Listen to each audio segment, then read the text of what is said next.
Ladies and gentlemen, welcome. We have a packed program tonight, and so I want to get straight to it. First of all, I want to acknowledge the presence of my rabbinic colleagues and dear friends. Rabbi, in order of proximity, the Queens Jewish Center, Rabbi Judah Kerbel, and along with our friends from the congregation, and Rabbi Elisha Friedman from Young Israel, along with our friends from that congregation, and various others who are here. All of us here are friends, and I'm glad that we're taking this opportunity to be here together. And last and certainly not least, I want to mention our friend Malka Yunayev, who is representing Ohel Family Services here tonight. And Malka, we are very grateful for your partnership in making this event happen tonight. You moved quickly and nimbly and enthusiastically, and it was a pleasure to work with you. We called this event on very short notice, and you made it happen. Planning is in the works to have Ohel Family Services be more involved in the Queens community, and this is, I think, the beginning of that involvement that we're seeing, and I think that we definitely, here in Queens, need the services, expertise, and infrastructure that Ohel can provide. And so we're grateful to be able to start that journey together. I want to begin by welcoming Captain Alam, who is the executive officer of the 112th Precinct, to give his greetings and a brief report. And then following that, I'll introduce Dr. Blumenthal.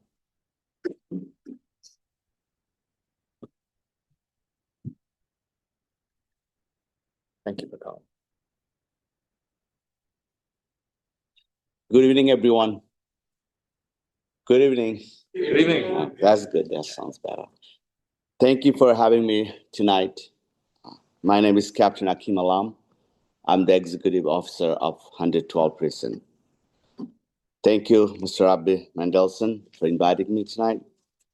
And I want to reassure everyone that the NYPD takes the safety of all synagogues and this neighborhood very seriously. Our goal is simple: to make sure everyone feels safe, protected, and supported. We are aware of recent tragic attack in Australia. Incidents like that are deeply disturbing. And let me clear, violence and hate of any kind will not be tolerated. While there is no specific threat to this city, at this time we understand the concern and take it seriously. The 112 Precinct is continuing directed patrols in the area, including all houses of worship and residential locations. We have Detective Tuhi and Police Officer DeSantis from Community Affairs have been assigned as a point of contact and will remain a visible presence and open communication with the community. Our officers work based on intelligence and professional assessment, not rumors. We'll continue protecting this community day and night and working closely with the community leaders to address any concerns. The NYPD stands with you. Your safety and peace of mind are our priority. If you see something concerning, please say something. We are here to listen and to act.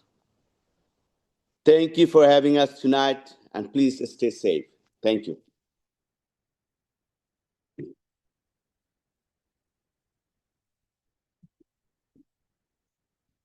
Thank you, Captain Alam, for your words and reassurance. And on behalf of all of our congregations, I say we keep you and your comrades in our prayers always. And our community is feels very reassured by the relationship that we have with the NYPD. We're grateful for your partnership, and we don't take it for granted because our people have not always, and I would say for most of our history, our people have not known that they could feel comfortable and trust men and women in uniform. And the fact that we can today, at this time, is something that we take a lot of comfort in and a lot of solace in. So thank you. Thank you for being here. And your being here today also acknowledges the fact of one of the basic principles of Judaism, and that is, as written in the Bible, that Adam, the first person, was created not like other animals in groups or in pairs, but as an individual. And that teaches that all people descend from the same ancestor. No one of us is better than another. All of us are part of one human family, and New York and the relationship between our communities and the NYPD and the NYPD's non-discrimination attitude is a prime example of the brotherhood of humanity, how this principle of Judaism that all people have one common ancestor and we all have a shared responsibility to each other. And we thank you.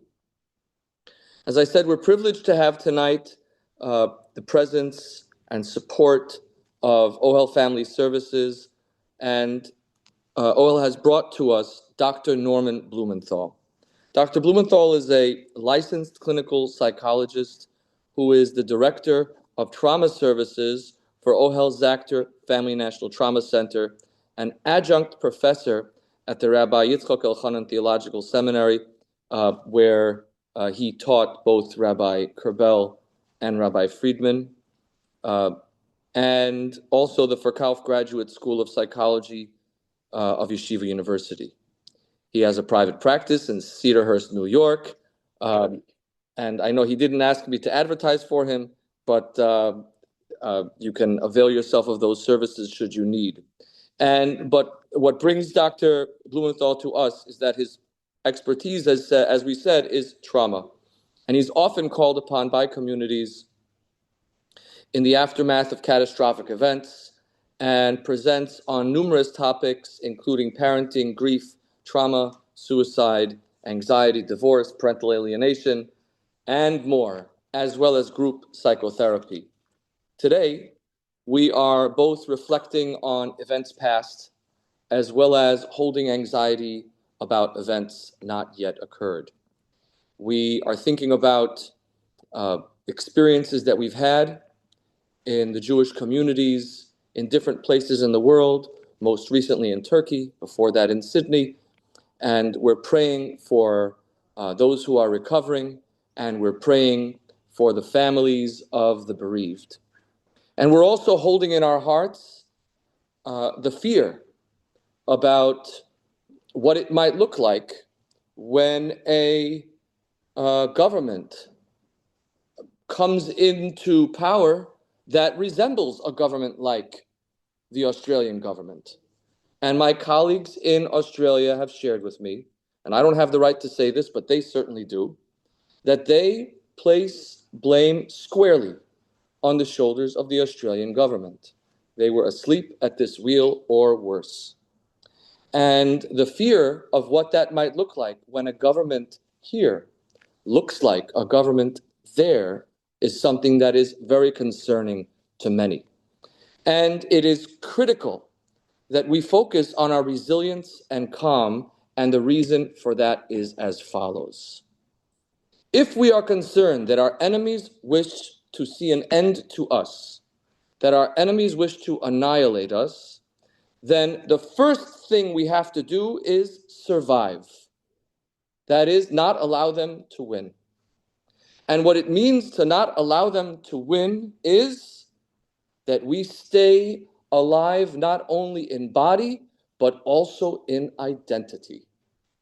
And the identity of a Jew, contrary to the popular perspective shared in the entertainment industrial complex, the proper identity of a Jew is one who is joyful, enthusiastically and productively engaged in life.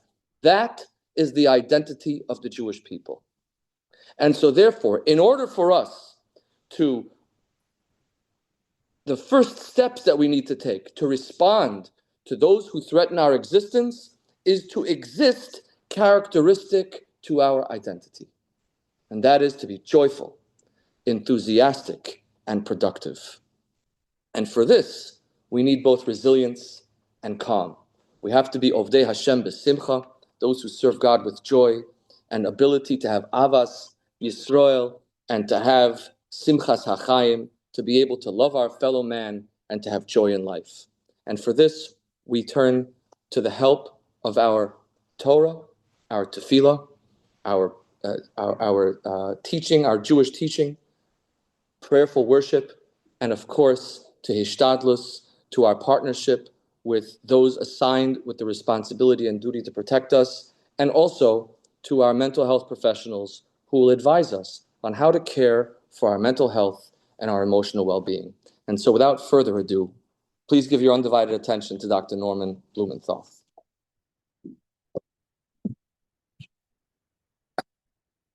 Okay. Good evening, everybody. Thank you very much. Mendelson and Ohel and Friedman. And I have to tell you, just from my way of introduction, I have very deep roots here. I grew up in Forest Hills, and my family davened at the Queens Jewish Center. I was bar mitzvahed at the Queens Jewish Center.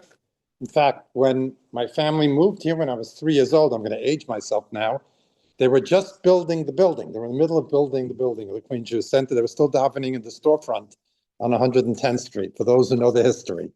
But it's very heartwarming to be back here and to give back to the community that gave so much to me. I also want to thank Malki Unav, who really facilitated this and this partnership between Queens and Ohel.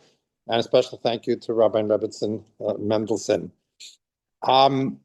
I also want to acknowledge Captain Alum. I want to tell you, Captain, that again, since I aged myself already, I grew up in a home of Holocaust survivors. And my childhood abounds with stories of a government that not only didn't protect its citizens, but actively assaulted and murdered them. And so it's always very meaningful to me when I see the close connection that we have as a Jewish community with law enforcement, and how in one generation so much has changed, and I hope it continues to flourish.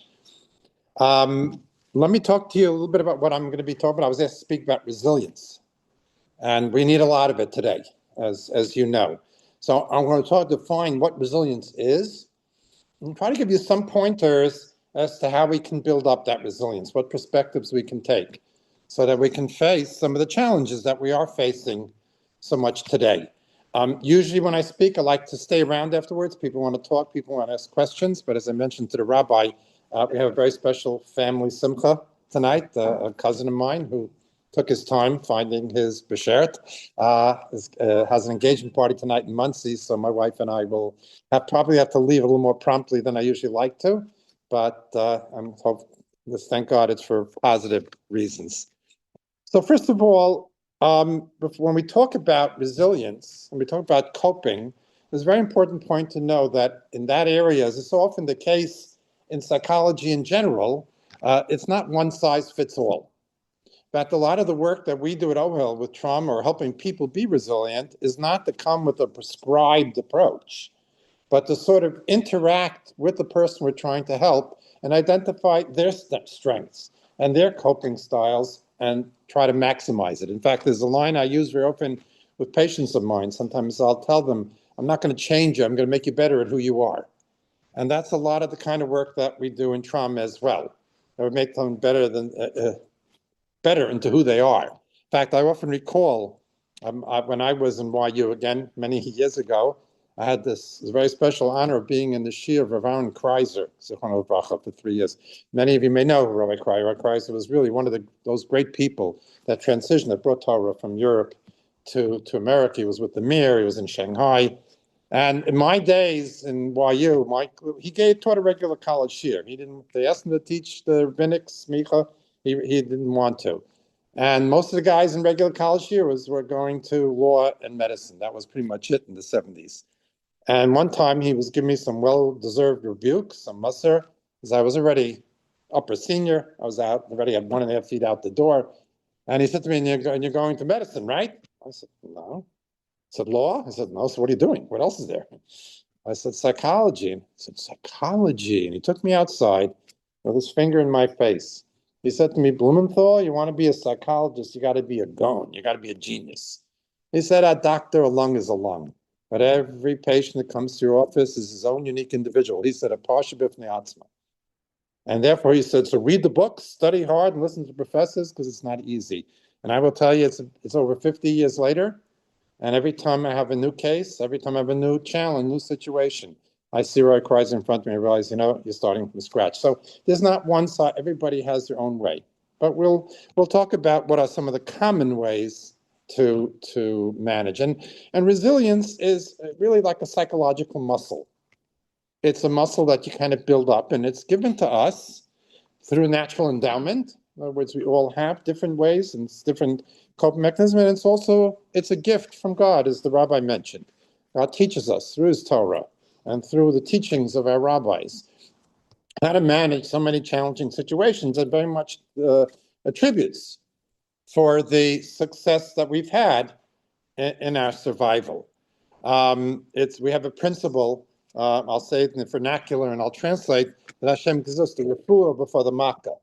Hashem creates the cure before he gives us the ailment.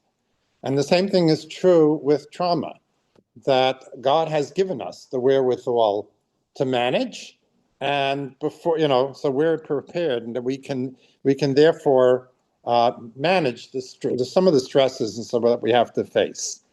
And as I said, this is both inherent, and it's also given to us through our teachings.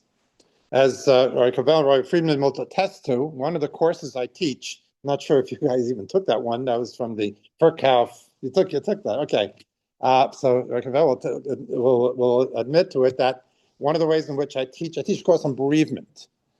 And what I do is I have 1 week lecture, and then I have 1 week, I invite someone who had a loss, particularly if there's what is sometimes referred to out of sequence loss. Some of them were difficult losses. So they meet firsthand and they talk with these guests.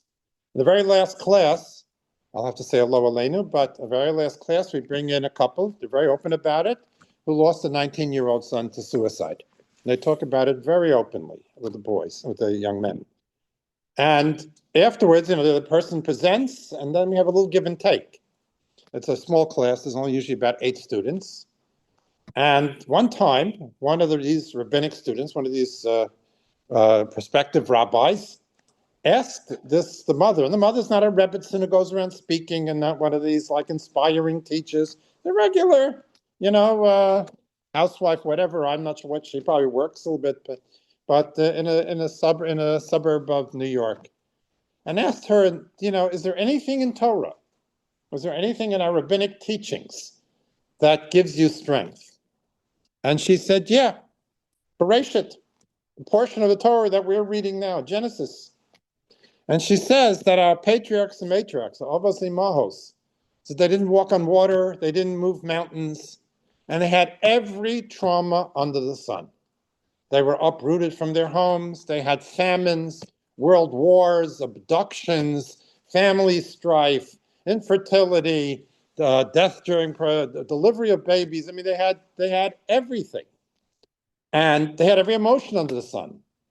They cried, they trembled, they responded, but then they coped with it and managed it. And that's her inspiration. And I will tell you personally, a few years back, I went down to Surfside, Florida, if you remember. It's when the building collapsed. And I came to the hotel where the families were waiting. And it was unbearable because there was so much ambiguity. I came there like 2 days after the building collapsed because they had no idea what to expect. They had no idea whether their loved ones survived. Unfortunately, none did. But they didn't know that yet. The Israelis who were doing most of the excavations were telling them that how in Haiti, when they were there, they pulled people out a week later who were okay. So they didn't know if they were alive, they're dead, or if they survived, or they survived intact. And that ambiguity was unbearable. And I was trying to wonder how I can help them. And my mind flashed to the events surrounding Yaakov and his face-off with his brother, Jacob, when he faced Esau. And our rabbis tell us that he prepared for every eventuality. Dorin tefillah milchama.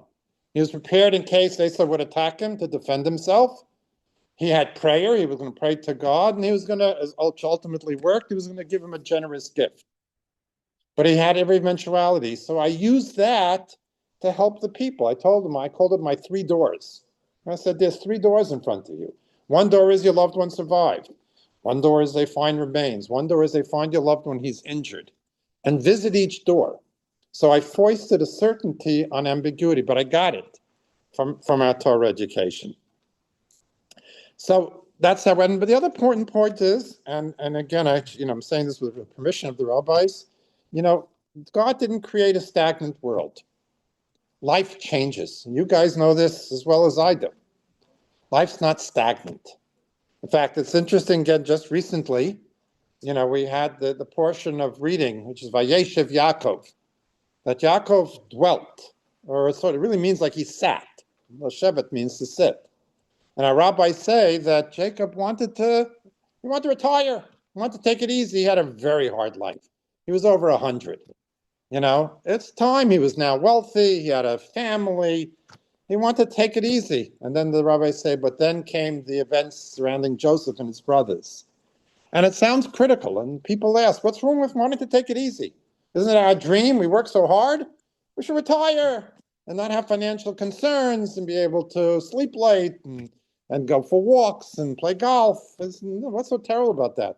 So one answer I heard was the problem was with the word yeshev, leshevet, to sit. It's okay to want things easy. It's okay to want it a little easier, but we never sit. We're always standing, we're always growing, we're always progressing. And therefore life is like that. And we have, and circumstances change. And one way in which our circumstances as a Jewish community has changed very drastically over the last 2 years is in terms of the sense of safety and comfort we feel anywhere in the world for that matter, but even here in a country that we did feel so much at home. I'm not going to go into the statistics. You all know them. I don't have to tell you the current events, but we are subject to much more assaults, fortunately mostly verbal, but even physical, and harassment in a frequency that has never existed before. Maybe some of us are insulated. We live in very nice neighborhoods like this. I know I live in the 5 towns where, it's a very homogeneous community. But those of us in our family, among our friends who are on the college campuses or in some of the more mixed areas can readily attest. Those in Crown Heights have been subject, unfortunately, to many assaults, and many been injured. So we don't have that same sense of safety. At the same time, and I think we have to keep that in mind, compared to pre-Holocaust Europe, we're still living in the very good circumstances, and we're very fortunate, again, as we mentioned, to have the support and the protection of our government. We can't lose sight of that, even during difficult times. Just to give you an example, my mother was born in Eastern Europe, and in Eastern Shtetl. My grandmother was a cousin of the Kloisenberger Rabbi. And they moved to a Western city, which had a very small Jewish population. She was the only Jew in her class, and when she went to public school, and the kids used to chase her home every day, throwing rocks at her, shouting anti-Semitic slurs. That's how she grew up. And by comparison, we're doing very well. But is different. Now, one of the first things we have to do, and that's maybe important in terms of this respect, is have a realistic sense of what danger exists and what danger doesn't exist. Part of resilience is to be in touch with our own messages, our internal messages, and know how accurate they are. If we are in a potential dangerous situation, if we get a sense like somebody looks ominous or threatening, that we're really reading it accurately. And if in case we are in a situation where we are being harmed or threatened in some way, that we know how to mobilize ourselves, and that requires awareness of what's going on inside of us. I want to share with you a fascinating study. You might have to pay attention to it. It's a little complex, but I think it speaks to this very effectively. A number of years ago, researchers did a study on skydiving. Now, you all know what skydiving is. You know what they say. If your slogan in life is, once you don't succeed, then don't do skydiving, But, so they took skydivers, first-time skydivers, and they assessed how anxious they were, how tense they were about skydiving. And they were able to divide them up into three groups. One group was the group that was very anxious and scared. So we'll call them the petrified group. One group, well, they weren't scared at all. Those are like the daredevils, right? And then the middle were the ones who had an appropriate level of anxiety for something that was dangerous that they were doing. And they tested their brain activity. Now, here, pay attention. They found that the brain activity of the petrified group and of the daredevils was more similar than the brain activity of those who had appropriate levels of anxiety. Not surprising? Would you have expected that? So again, in other words, those who are terribly afraid and those who are hardly afraid at all had this very similar brain activity, and the one that was different was the ones who had appropriate levels of anxiety. And what this researchers concluded, I don't know if there's somebody outside trying to get in. Is there somebody watching? They're watching. Somebody's huh? They're watching. They're watching. Okay, because I see somebody pacing in front. Maybe it's a guard. Okay. Yeah. Oh, okay. So, at any rate, so they hypothesize is that the difference is how accurately you read danger. The people who are too anxious or not anxious enough misread how dangerous it is. The ones who had the accurate expectations were reading correctly the level of danger. So part of it is to be aware, be in touch with yourself, understand that even with children and loved ones, are you overreacting? Are you underreacting? Or is your alertness or is your concern commensurate with the danger that exists? So that's part of when you're in a situation, I'm sure the captain can attest to that, to have an accurate read as to what danger actually exists. And that's, by the way, again, why the meetings like this are important. So we can assess that and we can talk to each other and we can hear from professionals what might exist, what might not exist, and what we have to do. I had a similar situation, just to give you an example, when a number of years ago, the government gave a lot of the synagogues and yeshivas and Jewish schools money for protection in the event of an assault or a school shooter. And they, so they had locks and they had those barriers from the street. And they asked us at Ohel to come over and handle the psychological piece because they were afraid as they do this training. Kids today, just like we had fire drills as children, today they have intruder drills. What to do in the event that a shooter comes into the school, unfortunately. And of course, what to do in terms of security, the security company, or I guess law enforcement did in terms of going into a corner and not putting down the shades and things like that. But we were supposed to help the kids with potential anxiety. And we naturally anticipated that there will be very anxious kids. And those anxious kids, we're going to have to calm them down. And that we had anticipated. What we hadn't anticipated was the kids who weren't anxious enough. The kids who made it into a joke. Kids who went around making believe they're shooting people. Those were usually what we often refer to as the dysregulated children, the kids with ADHD or something like that. And so therefore, it was a very strange experience. We had to calm down the over-anxious kids, but we had to make the under-anxious kids more anxious because they have to learn the skills. And if they're not anxious about it, they're not going to learn the skills. So that's, again, how you have to have the appropriate amount of awareness and an appropriate amount of response. And there will be adjustments to our lifestyle in light of these changing events. Shortly after October 7th, I was invited to a community, a somewhat opulent suburb in New Jersey, again, to speak about adjusting and adapting to this new reality. And one of the questions I got, just to give you an example, one of the questions I got, the parent, she has a parent of 14-year-olds and a whole bunch of 14-year-olds there. And they typically, Saturday night, the parents drop them off at the mall and they spend the night at the mall. They get ice creams, they buy some things, or they just hang out with each other. And they're wearing their yarmulkes and their tzitzis are out. And as things change, they ask me, can we still do this? Can we still send them to the mall?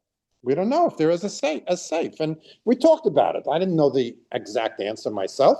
Again, I didn't know to what extent that mall may be affected or whatever. But one of the things I proposed, I said something to look into. Let them go. We don't want to like stay in our bedrooms and be petrified. But maybe from now on, because circumstances have changed, because sensibilities have changed, maybe an adult should be there. Maybe there should be an adult at the mall, and the kids have his number or her number or whatever. In case something happens, at least there's an adult present. Um, these are some of the changing sensibilities. In fact, I will tell you, again, I'm sharing personal recollections. As I mentioned, I went to YU in the 70s. And we had guys in school who were from Argentina. And those of you who know the history, many of the Nazis who managed to escape Germany settled in Argentina. And there was a lot of anti-Semitism, a lot of assaults on Jewish people. And these classmates of ours told us that it was a routine part of their high school to learn self-defense, to learn how to protect themselves. I think it was before there was Krav Maga, but they learned how to protect themselves in the event of an assault. Maybe this will be the reality. Maybe that's where we're heading. I hope not. Where our children are going to have to learn how to protect themselves, have to learn self-defense. Another thing, by the way, I want to mention, which is important, and in terms of validating for ourselves and for our children. Yes, being cursed at, being assaulted hurts. You know what else hurts? When our reality is invalidated. When what we know to be the absolute truth is presented not by even necessarily by some rogues or some gangsters, but even in the so-called respectable media or by highly educated people, when blatant lies are being promulgated that deny what we know who we are as Jews, and we know what Israel really is. That hurts. That's a form of an assault as well, because you're taking away my reality. And that's really something very painful as well, and part of our history. Whether we use blood for making our matzahs, whether we killed someone else's god, these kind of things is part and parcel of our history, and it's taken on a new narrative today. But that hurts too, and that's something else that we have to process. And by the way, if you are scared, or if you are angry, or if your children, or if someone else in your family is, don't try to talk them out of it. No, they're probably, unless it really is off the mark. If they say, well, my neighbor wants to kill me, the neighbor's a friendly, of course. But if it's that kind of accurate perception, that, for that matter, that we can't just take for granted that we can go to any kind of college nowadays, or that what we're reading is going to be so untrue and there's no recourse. Don't play it down. Educate, discuss. Don't criticize anybody for feelings that they have. If it's, again, especially if it's children, educate them about the reality. Also, it's very important when somehow or another we feel traumatized and we feel wronged, that we take action. If you think about it, it's a form of fear. And if we're sitting ducks, as unfortunately those Jewish people were in Bondi Beach, it's very frustrating. But now taking action has to be, again, action that's realistic. If we're being assaulted by 10 people, we're not going to stand there and take them all on, unless you really have some black belt in some martial arts or something like that. But we can take other kinds of actions. We can protest too. We can report to law enforcement, as the captain mentioned, when something happens. And some of you may have seen that very distressing video of a group of Chabad youngsters who are just coming back from, celebrating a holiday and spreading information and trying to encourage people to participate in Hanukkah, who were assaulted on the subway car. That man was arrested. They reported him, and he was arrested. I hope his ways are corrected. I don't wish prison on people, but if you have to report, you have to respond to it. Letters to the editor in newspapers, letters to politicians. There are many things we can do, but besides the fact that it's good in general in terms of ensuring our protection, it makes us feel better when we do something about it. Even if let's say a newspaper doesn't print our letter to the editor, when we correct the distortions, at least we're not sitting back, we're doing something about it, and that helps us. And then we have to also remember what's good. Remind ourselves about what's good. Remind ourselves that most Americans are not anti-Semitic. Most Americans are not violent. The question comes up sometimes is, are people motivated enough to combat it? I was speaking someplace in another community, and I was checking into the motel, and suddenly some fairly large guy, big guy, comes over to me and with this deep, very masculine voice says, "Excuse me, sir, can I talk to you? Given what's going on nowadays, I don't know what to expect." I said, "Sure," and we step aside, still in public area. And he says to me, "I just want to tell you how terrible I feel about what's happening to your people." And he really he just had to tell me how bad he felt. It's good to have a guy like his size on our side, but it was really, but it really, we have to remind ourselves that there's still good people. The problem is sometimes people are indifferent. And that's, in fact, again, I'm a child of Holocaust survivors. Most of the Holocaust survivors will describe that most of the people in Europe also, well, they weren't the type to kill people, but the general population didn't feel motivated enough to try to stop them. So, yes, that's a problem. But again, we have to remember that most people are good and most people mean well, and not to come to believe that the majority of the world is out to harm us. And express gratitude when we do have those instances, when we are protected and when our reality is validated. I'd like to share two other very interesting studies. Maybe with that, I'll conclude. One was a study done, I believe it was about 15 years ago. I probably should have done my homework before I came, but busy day. But it was a study done with the San Francisco Police Department. And what the theory they wanted to test was, is exposure to trauma. If there's a police officer who had experienced trauma in his lifetime, would that mean that he has more resilience? In other words, the old school of hard knocks. Would exposure to trauma ensure a more resilience? And it was very interesting what they found. Mere exposure to trauma did not increase resilience. In other words, police officers who had experienced some traumatic events in their lifetime, whatever it might be, weren't necessarily more resilient than those who didn't. But if they experienced trauma and they had a narrative, in other words, the family somehow or another developed some way to make sense out of it, or some lesson they could learn from it. In other words, they didn't just experience the trauma. The trauma was accompanied with some sort of explanation, some sort of accounting. They had more resilience. And so the same thing we have to do. If we are exposed to anti-Semitism, or we read about it, or we read the statistics, so we see what's going on, we shouldn't just sit in a room and tremble. We have to take action, but we also have to try to fit it in to some context, some meaningful context that makes sense. And I want to share one that might make a lot of sense, which is based on some other studies.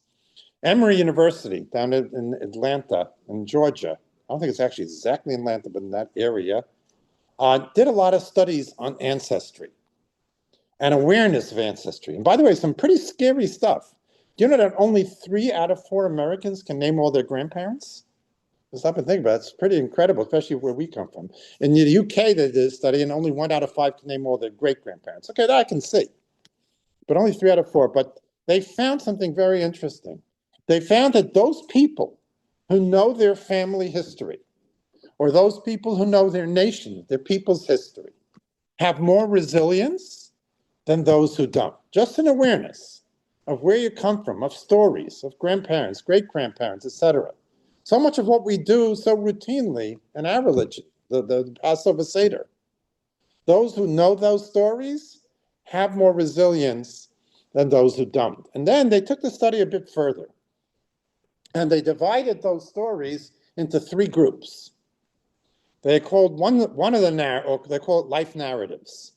Right? One of them was what they call the ascending narrative, which was, it was terrible in the old country. We came here and it got better and better and better. Then they had one they called the descending narrative. It was great in the old country, and we came here, and it got worse and worse and worse.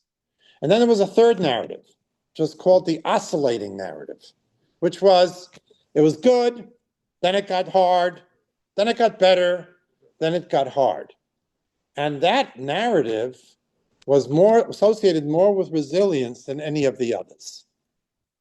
And I have to tell you that nobody's history oscillates more than Jewish history. We've been through a lot. We've survived a lot. It's part of, if you will, our lot in life.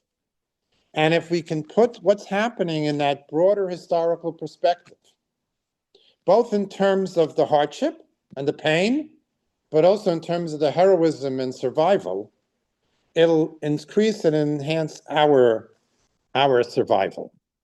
And this may be part of the context in which we have to understand what's happening. Let me conclude. I think I've overstayed my welcome, maybe, but 2 more points. Number 1, preserve our dignity. Know who we are, know where we come from, know what we stand for. Sometimes I think when I see some of this violence out here, nobody had more of an excuse to violently protest than we did after the Holocaust. We could have very legitimately, given what happened to us, rioted, etc. We didn't. We rebuilt. We dusted ourselves off, and we rebuilt the country. We built Israel. We built Torah institutions. We built synagogues. I know this is one that was originally built by refugees. And that's something we can be very proud of. So hold our heads up high. We should be very proud. And last but not least, research also shows, and this is research, that people who believe in a deity, people who believe in God, have more resilience than those who don't, handle trauma better than those who don't. Why? Because the belief in God is, we know that even things that seem painful, even things that seem negative, have something good about them. We also believe we're heading somewhere. Everything that happens is bringing us closer to that long-awaited day when the Messiah will come. And so we have to hold on to that. We have to come here. We have to listen to the Rabbi. We have to study our Torah. We have to remind ourselves that when things get difficult, that this is all part of God's greater plan, and in ways that we cannot necessarily fathom, is taking us to a better place. I did pretty well in time, so I can actually say a little. If people have questions or something, or comments, or if people want to throw something at me, we can, So if there are any questions, or is something I didn't address that somebody would like to raise, I can do that. Take that. Or did I just? Huh? I'm curious about how we can, when we're making plans or trying to keep ourselves safe and trying to do these kinds of things, are there ways that we can think about them? Sometimes, as you were saying, the shooter drills can make some people more anxious. Is there a way that we can, as we think about doing this, help manage whether or not that's helping? That's the practical ishtadlus that we're taking is actually heightening people's anxiety. Well, I think both in terms of the reality of how much danger exists, but also in terms of the imperative to live and not cower in fear. I think we have to go on with our lives as much as possible. Do we make adjustments? Like, I think the mall was an example. Do the kids stay home? No, but they go to the mall. Maybe we have a parent there. There might, so they're, and while we should still wear our yarmulkes and we should still be proud, I'm not, I remember one parent calling me right after October 7th, and his college-age son, who I think went to NYU or something like that, was going to, decided he's going to wear his IDF shirt with Jewish flags and IDF, and you're asking for trouble, So we have to strike a balance, and I respect his courage and I respect his idealism, but we also have to be sensible as well. So I think we have to, I think we have to strike a balance, but we do have to take precautions that we didn't take. Look, shuls till very recently were not locked. There's something, I'm sure you feel that way, Rabbi, that there's something that seems like a contradiction to a shul, to lock a shul. A shul should be an opening and a welcoming place. Today we have to lock them. And we have to all these codes and all these tricks, to to try to get in. I actually had experience. I was in Chicago, and I wanted to make minyan, and I went to one of the local big shoes, but I was a little bit late, and sure enough, all the doors are locked, and there's a code, and I don't know the code. Suddenly somebody else pulls up. I forget, okay, good, he'll know the code. He was also a New Yorker visiting. And two of us are standing out there, and I had a meeting right afterwards. I had to be rushed. I was thinking I have to go back to my hotel room and, daven by Yechidus, daven alone. Suddenly a van pulls up with a bunch of Mishulachim, people coming collecting money. And they were ding, ding, ding, ding. They knew the codes. They got us in, So, yeah, but there is something every time when I have to go, or if I'm out of town and I have to go to, in fact, when I at one point I had to go to Mexico City, and I had to register in the synagogue in order to get in. It's a stat statement, but that's the times we live in. Yes, please. Exposed to trauma, experience anxiety. What is the best way we can be present for them when they're... Okay, good, very good question. If somebody let's say somebody was assaulted, or somebody had to face a college student wanted to just go to class and do his thing, and his way was blocked, and he was cursed and called all sorts of things. So there are many ways to handle trauma, but there's one fundamental basic way, and it's going to sound almost ridiculous in simplicity, but let him talk it out. The interesting thing about trauma is because what happens with trauma is some very primitive part of the brain is activated. There's that flight or flight part of the brain that's activated. And when you put it into words, when you speak about it, it kind of shifts to that more rational part of our brain. And the important thing, and because I like the way that you asked the question, the important thing, if you were the audience, if it was your friend or family member who had this traumatic event, and you're the listener, you don't have to give advice. You don't have to tell them what to do. Just allowing them to put it into words, allowing them to facilitating their expressing into words alone is helpful. I've had people come to my practice and pay my exorbitant fees, which I couldn't afford myself, but who've been through trauma, and they come into and they tell me all about what happened and what they went through, and if I ask a question, it's just for clarity. I'm not trying to question what they were telling me. And afterwards, they thank me and they gladly give me their credit card. And I sometimes, what did I do? But that's what you have to do. So let them talk it out. If that doesn't help, call me or someone else. Yes. Evacuation in the synagogue. Can you speak a little louder? I don't hear so well. If we are doing an evacuation, in synagogue, how do we prevent people from getting more anxious because of it? Okay, very good question. So in other words, if there's an evacuation or you have like a drill or something like that, which we did. I know Ashel did. Ashel had certain drills in the event of an intruder. How do you help people with that? So it's an interesting thing. All of us, and I know it's many of you are my contemporaries, but all of us have grown up with fire drills. The fire drills, I believe, trace back to a terrible fire that took place in Chicago, and actually in a Catholic school, where a fire broke out and all the exits were like inaccessible because they had books there and things like that. And there were I think over 100 children that were killed, unfortunately. And since then, they introduced the concept of the fire drill. But we go through fire drills, but most of us are not sitting in school thinking the school's going to burn down. Our brain has a capacity to learn safety measures, hold on to them, but not think about them constantly. So if there is a drill, if you will, or something, or if you have to actually evacuate because hopefully it's a false alarm, you can know what to do. You can take the necessary precautionary measures, but not have to think about it all the time. Our brain works that way. We can do that. Yes, please.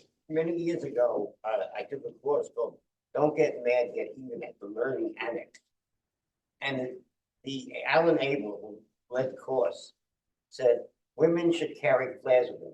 Criminals know knives, they know guns, but they don't know flares. You light a flare and scares the heck out of them. Case in, as an example, I was in Jerusalem, and three big, bulky Arab people came up to me and said, "Don't go to East Jerusalem, do not go." And I remember an old trick that I learned in the army. I go also at the top of my head. I growled. Well, I learned that in basic training. They got in the car and took off. Thanks, Howard. Great story. Great story. Right. I'm not a security person. I'm not law enforcement. I can't comment on what to do specifically. and safety. Interesting. Maybe kids have to learn growling lessons, or maybe have to learn how to. I would have wish I'd known that. I might have tried that with my kids. It might have turned out better, But I don't know. I don't know if growling works or. Yeah. I said, what do you need this for? Maybe one of the ladies has a question. He said, it's Yeah. other animals. Okay. Somebody else had a question? Yeah. Oh, I thought so. Yeah. Okay. All right. Again, I thank you, and I hope it was helpful. Rabbi Blumenthal, thank you. Rabbi, we have to. We know that when somebody learns mechavero perak echad halacha achas, or even os achas, if you learn something from somebody, they become your teacher. So we can all call Dr. Blumenthal our teacher. Thank you very much for the time you dedicated tonight.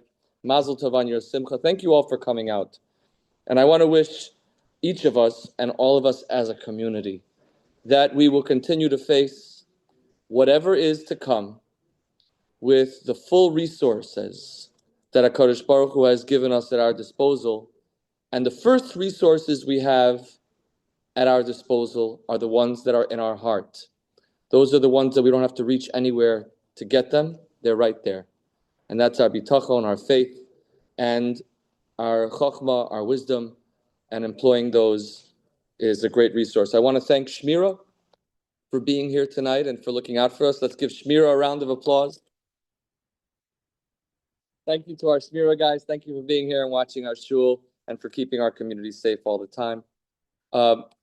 Shameless plug, we're having a Friday night dinner this week, so check out machanechodosh.org/Shabbat. Thank you all for coming. Have a great night. Hashem yivarech esamo b'shalom.